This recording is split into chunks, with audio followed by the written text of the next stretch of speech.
Hello everyone, welcome to my weekly writing Q&A.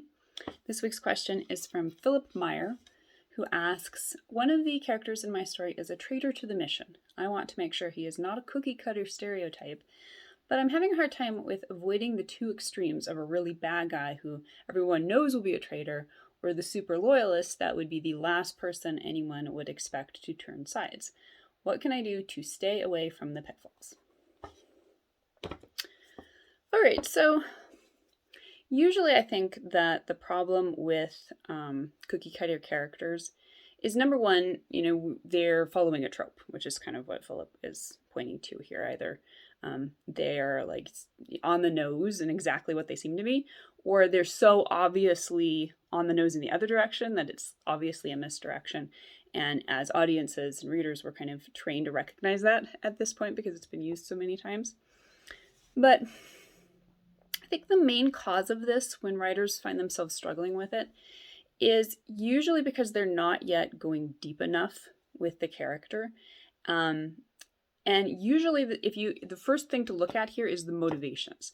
So if you have deep and authentic three-dimensional motivations for a character, that's automatically going to raise them a notch in above the stereotype level. So basically, stereotypes exist because they are a very simplistic representation of something.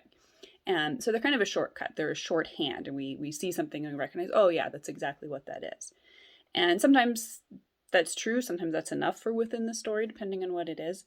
But almost always, we're going to get more bang for our buck if we go a little deeper and start looking for those contrasts that naturally exist within all human beings, the cognitive dissonances. So really digging down and looking at what is motivating a character, and particularly where they might have conflicting motivations, where they might have cognitive dissonance about what they're doing, because we almost all do about almost everything at a certain level.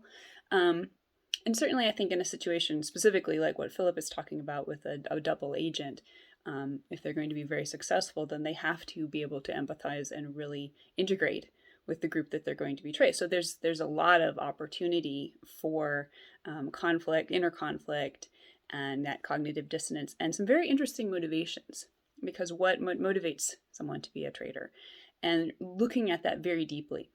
And I think the other thing to think about here is, so there's nothing new under the sun, right? There is, as Willa Cather says in a quote I quote all the time, there are only 2 or 3 human stories, and they go on repeating themselves as fiercely as if they never happened. So at this point, we've seen it all at some level or another. We've probably lived it all. But what makes stories interesting is when they start honestly exploring those nuances that we don't necessarily expect to see, because we are relatively used to surface level explorations. So when you are exploring a character's motivations, I think the most original thing you can do, the thing you can do to gain the most originality within those characters, is to really put yourself in that character's shoes and ask yourself, what would motivate me to do this? What would I do in this situation? What would I be feeling?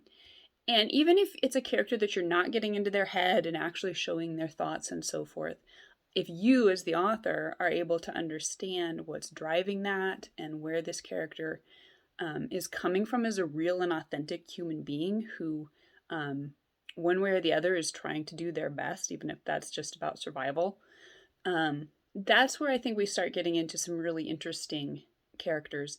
And particularly when you can create, for a minor character where you're not going to go really in depth, just looking for 2 things that contrast within this character, 2 things that seem like they're in opposition, and figuring out how to harmonize that within this person. So, just as a really basic example, they're a ruthless killer, but they love babies. They're like a total baby person, which, on the surface seems like a very dichotomous sort of representation, but can bring instant depth to a minor character.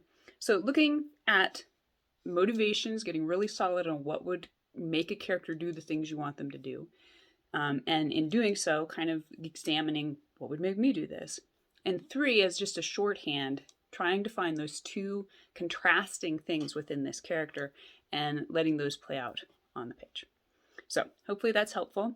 If anyone else has a question that you'd like me to answer, leave it in the comments on Instagram or YouTube, and I will answer it in the future.